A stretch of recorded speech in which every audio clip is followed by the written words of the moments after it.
ce qui est terrible pour Rabiot, c'est que faut se souvenir de quand il rejoint la Juve en 2019. Pour tout le monde, c'est un des coups de l'été. Il arrive Absolument.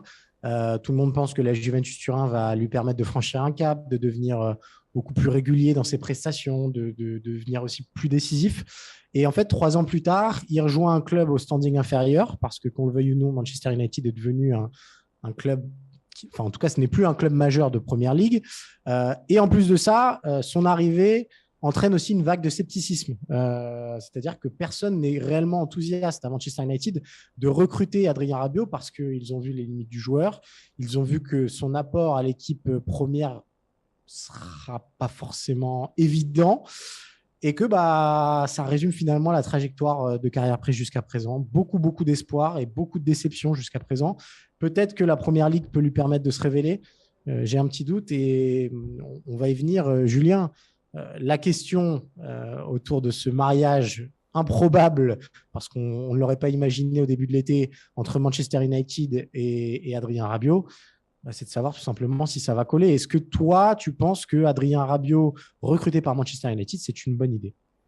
Bah, je suis en tout cas pas aussi pessimiste que les supporters de Manchester qui se manifestent sur les réseaux sociaux depuis quelques jours maintenant à ce sujet.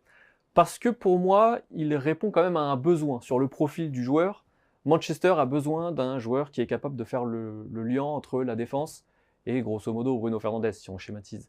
On l'a vu le week-end dernier, Ten Hag a dû aligner un double pivot Fred-McTominay.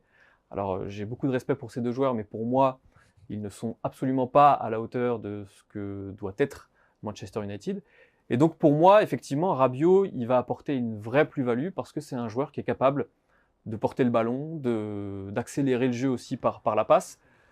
La vraie limite que je vois, c'est plus sur l'intensité qu'il y a en Première Ligue, sur l'enchaînement des efforts, sur la répétition des efforts et des matchs, où là, j'ai du mal à imaginer Rabiot constant dans la performance, dans la bonne performance. Je ne sais pas ce que tu en penses, je crois que tu n'es pas Ouais, non, trop non, d'accord avec moi. je partage un petit peu ton analyse. Moi aussi, pour moi, c'est l'intensité de la Première Ligue m'effraie un petit peu pour Adrien Rabiot. Et je pense que Rabiot, il est aussi un petit peu victime du mercato de Manchester United. C'est-à-dire que on a fait miroiter aux fans mancuniens la possibilité de faire venir Frankie de Jong, ce qui était autrement plus sexy et autrement plus ambitieux que Adrien Rabiot. Ça, il n'y a pas de doute là-dessus. Et qu'au final, Adrien Rabiot pourrait être la recrue majeure d'un été qui était censé être celui de la reconstruction. Et quand on regarde les joueurs qui sont arrivés à Manchester United cet été, c'est absolument pas au niveau du chantier réclamé, du chantier qu'a Manchester United devant lui. Donc, il y a eu l'arrivée de Lisandro Martinez, qui est un défenseur made in Ten Hag, qui peut coller éventuellement au jeu réclamé par Ten Hag. Mais là aussi, il faudra voir avec l'adversité de la Première Ligue et notamment en termes On de n'est pas sur une densité physique. référence du poste, Voilà, on n'est pas pour sur le une moment. référence du poste. Et puis surtout, autant je l'aurais très bien vu en Espagne, autant le voir se coltiner des Golgoth d'un mètre 90 tous les week-ends, très puissant.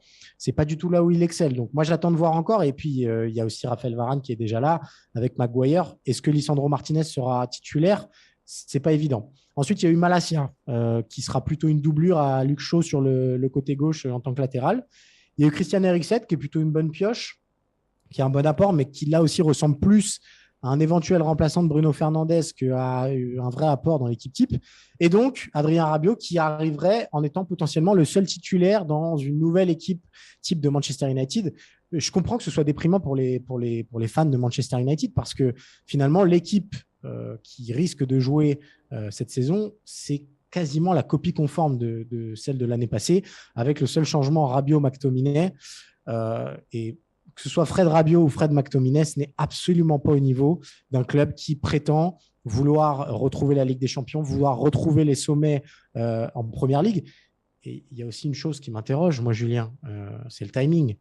Que vous soyez quasiment au 15 août toujours sans recrue majeure pour votre 11 et que vous ayez comme seule solution Adrien Rabiot et Arnautovic, même si United semble avoir abandonné la piste, mais ça vous dit quelque chose du prestige des pistes envisagées, ça prouve à quel point la direction n'a pas du tout travaillé son été et que c'est de l'improvisation totale presque. Je pense qu'effectivement, le Manchester United a été surpris notamment par le départ de Rangnick, qui devait rester au club pour jouer justement un rôle de conseiller Ouais. sur le mercato. Je pense que ça a eu une incidence sur le mercato estival de Manchester. Après, moi, il y a une chose, c'est qu'on a reproché pendant des années à Manchester United de dépenser des sommes complètement folles pour des joueurs qui finalement n'en valent pas vraiment la peine. Là, on a la sensation que avec Ten Hag, avec l'accord de Ten Hag, parce que Rabiot, c'est une piste qui a été validée par Ten Hag, a priori, comme le dit la presse britannique, au moins, Manchester donne plutôt l'impression de contrôler ses dépenses, d'essayer de construire quelque chose d'intelligent. Alors oui, c'est pas clinquant. Tu l'as dit, il y avait De Jong. Effectivement, De Jong, c'était la solution parfaite. Mais le problème, c'est que Manchester n'a pas été capable de convaincre Frenkie De Jong parce qu'avec sa situation sportive, c'est très difficile d'attirer des joueurs, finalement des références.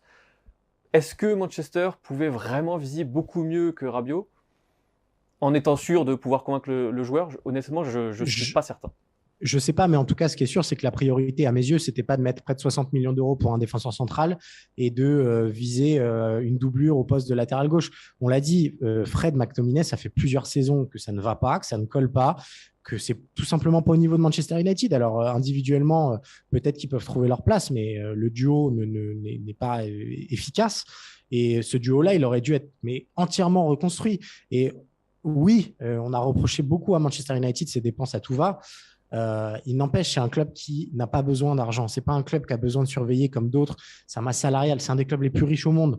Donc, s'il faut faire un effort pour renforcer l'équipe, il faut le faire surtout sur des secteurs aussi clés que celui du double pivot, que peut-être sur les latéraux, parce qu'on rappelle que cette saison, les latéraux droits de Manchester United, ce sera encore Dalot et Wan-Bissaka. Mais c'est très difficile de trouver à ce poste-là pour le coup. D'accord, mais il y a d'autres clubs qui ont trouvé des. Enfin voilà, je pense à un club comme Manchester City, qui a des fonds évidemment presque équivalents à ceux de Manchester United, qui ont été prendre Calvin Phillips. Calvin Phillips à Manchester United, ça aurait pu être pertinent. Au lieu de ça, il préfère aller à Manchester City et ne pas être titulaire à Manchester City, s'asseoir sur le banc. Peut-être que Manchester City aurait pu lui proposer des choses. Peut-être que, je ne sais pas, un Dyer ou un Declan Rice aurait pu être plus pertinent pour jouer enfin dans le rôle de sentinelle. Des idées, franchement, il n'en manque pas. Et surtout, en Angleterre, il y a des joueurs qui ne jouent pas encore dans les meilleurs clubs anglais qui sont atteignables pour Manchester United. Ça reste une référence. Donc moi, j'ai du mal à comprendre. Je comprends qu'on veuille donner le pouvoir à Ten Hag et que du coup, on lui fasse confiance sur des recrutements comme Lisandro Martinez. Mais moi, de ce que je vois et de ce qu'on a vu le week-end dernier et de ce qui semble se dessiner pour la fin du mercato de Manchester United, je ne vois pas une amélioration flagrante de l'effectif mancunien. Et je comprends de plus en plus Cristiano Ronaldo, qui était inquiet avant le début de saison et qui a réclamé son départ, parce que l'effectif, il n'est pas à la hauteur des ambitions réclamées par Manchester United.